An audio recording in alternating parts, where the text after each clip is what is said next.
আমরা এই বাগান তো দীর্ঘদিন বন্ধ ছিল। বাংলাদেশ টি বোর্ডের পক্ষ থেকে কি ধরনের উদ্যোগ নিচ্ছে? এই বাগানটা প্রায় গত 17 সপ্তাহের অধিক সময় বন্ধ ছিল এবং শ্রমিকদের এই দীর্ঘ সময় কোনো দেনা পাওনা দেওয়া হয় নাই। এই জন্য ফ্যাক্টরিটা মেইনলি বন্ধ ছিল।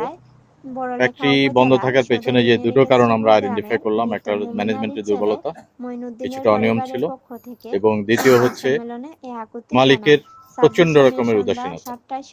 এই ধরনের একটা মালিক আসলে একটা চা বাগান চালানোর জন্য যোগ্য না। মালিকের উদাসীনতার জন্যই মূলত এই ফ্যাক্টরিটা হয়েছে, কারণ কোনো কিছুতেই সে ইনভলভ ছিল না।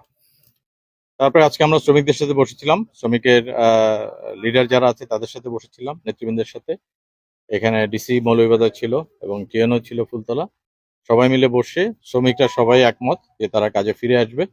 আমরা টি বোর্ডের পক্ষ থেকে 1 সপ্তাহের অগ্রিম তাদেরকে ভাতা দিয়ে কাজে ফেরত নিয়ে আসতেছি। এই টাকাটা আমরা লোন আকারে বাগানকে দিচ্ছি। পরবর্তীতে আমরা বাগান উৎপাদন হলে বা মালিক যখন ফেরত আসবে, মালিকের কাছ থেকে এই টাকাটা আমরা উদ্ধার করে নিব।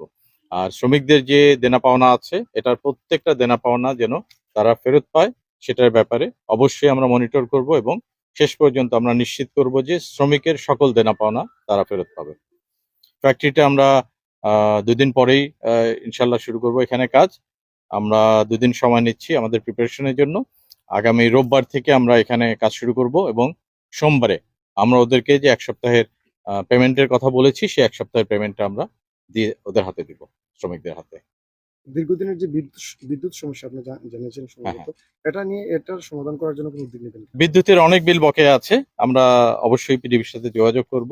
অফিসিয়ালি আমরা যত তাড়াতাড়ি সম্ভব বিদ্যুতের লাইনটা এখানে আনার ব্যবস্থা করব, কারণ বিদ্যুতের লাইন না আসলে শ্রমিক লাইনে যে ইলেকট্রিসিটি নেই, তারপর অন্যান্য অফিস দপ্তরের ইলেকট্রিসিটি নেই, ফ্যাক্টরিও ঠিক মতো চলবে না।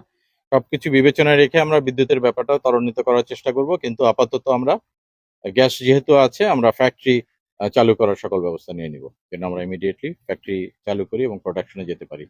এখানে কিছু চা আছে, গুড কোয়ালিটির চা আছে। ফুলতলা খুব ভালো বাগান, ভালো মানের বাগান, প্রথম 10-15টার ভিতরে এটার অবস্থান সবসময়।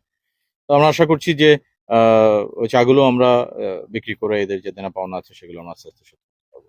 আর এখন থেকে যে ফ্যাক্টরি চালু হলো, ইনশাল্লাহ টি বোর্ডের তত্ত্বাবধানে ফ্যাক্টরি আর বন্ধ হবে না। আমরা যেভাবেই হোক আমরা শ্রমিকদের নিয়মিত যেটা তাদের যে দেনা পাওনা সেটা আমরা দেওয়ার ব্যবস্থা করব এবং ফ্যাক্টরি চালু রাখবো, বাগান চালু রাখবো। ধন্যবাদ, ভালো থাকবেন সবাই। আমরা এই বাগান তো দীর্ঘদিন বন্ধ ছিল। বাংলাদেশ টি বোর্ডের পক্ষ থেকে কি ধরনের উদ্যোগ নিচ্ছে? এই বাগানটা প্রায় গত 17 সপ্তাহের অধিক সময় বন্ধ ছিল এবং শ্রমিকদের এই দীর্ঘ সময় কোনো দেনা পাওনা দেওয়া হয় নাই। এই জন্য ফ্যাক্টরিটা